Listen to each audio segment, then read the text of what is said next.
স্ট্রোকের পরে পেশেন্টকে সুস্থ করে তোলার যে রিহ্যাবিলিটেশন প্রক্রিয়া, সেখানে অর্থোসিস ইউজ করা হয়। কিন্তু প্রশ্ন হলো, কি অর্থোসিস?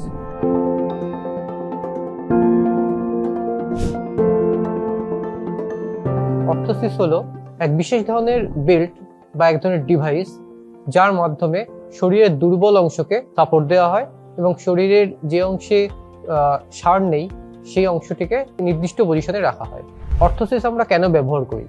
অর্থোসিস ব্যবহার করে আমাদের কি সুবিধা হয়? প্রথমত, অর্থোসিসের মাধ্যমে আমরা জয়েন্টটিকে নির্দিষ্ট পজিশনে রাখতে পারি, তার ফলে জয়েন্ট ডিফর্মিটি বা কন্ট্রাকচার ফর্মেশন আটকানো সম্ভব। এবং হাঁটা চলার সময় বা মুভ করার সময় শরীরের দুর্বল অংশটিকে সাপোর্ট দেওয়ার কাছে অর্থোসিস ব্যবহার করা হয়।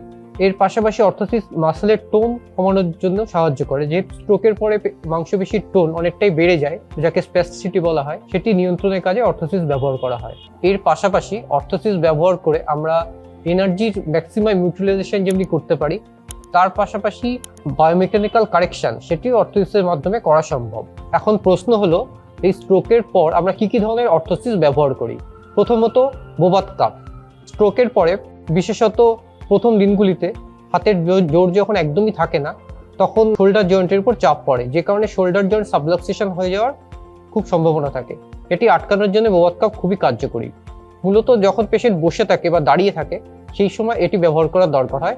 শুয়ে থাকার সময় এটি ব্যবহারের দরকার পড়ে না। দ্বিতীয়ত, এএফও। এএফও কথাটির পুরো অর্থ হলো ankle foot orthosis. Solid ankle foot orthosis ব্যবহার করা হয় দুটি কারণে। প্রথমত, রাতে যখন পেশেন্ট শুয়ে থাকে, তখন পায়ের মাংসপেশির টান সঠিকভাবে রাখার জন্য এবং জয়েন্টটিকে প্রপার পজিশনে রাখার জন্য এএফও পরিয়ে রাখা হয়।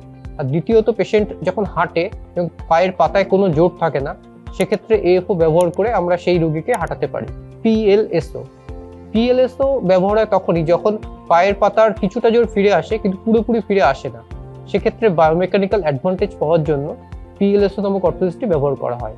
এর পাশাপাশি আরেকটি অর্থোসিস যেটি হাতে ব্যবহার করা হয়, স্ট্যাটিক রিস্ট হ্যান্ড অর্থোসিস। এটি মূলত পেশেন্ট যখন শুয়ে থাকে বা বিশ্রামে থাকে সেই সময় হাতে পরিয়ে রাখা হয়। যেটি পরিয়ে রাখার মূল উদ্দেশ্য হলো অতিরিক্ত মাংসপেশির টানের কারণে হাতের আঙুলগুলো যে ভেতর দিকে কুঁকড়ে আসে, সেটিকে প্রতিহত করা। নিউরো রিহ্যাবের ক্ষেত্রে অর্থোসিস ব্যবহার করতে গিয়ে আমরা বেশ কিছু চ্যালেঞ্জের সম্মুখীন হই। পেশেন্ট প্রথম অবস্থায় এটিকে অ্যাকসেপ্ট করতে পারে না, কারণ এটি বাইরে থেকে দেওয়া এক ধরনের এক্সট্রা একটা বার্ডেন, যেটা পেশেন্টের শরীরের উপর পড়ে।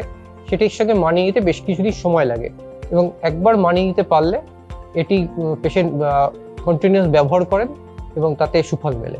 এছাড়াও আরও বিভিন্ন ধরনের অর্থোসিস আছে যেগুলো নিউরো রিহ্যাব এবং অন্যান্য রিহ্যাবের কাজে ব্যবহার করা হয়।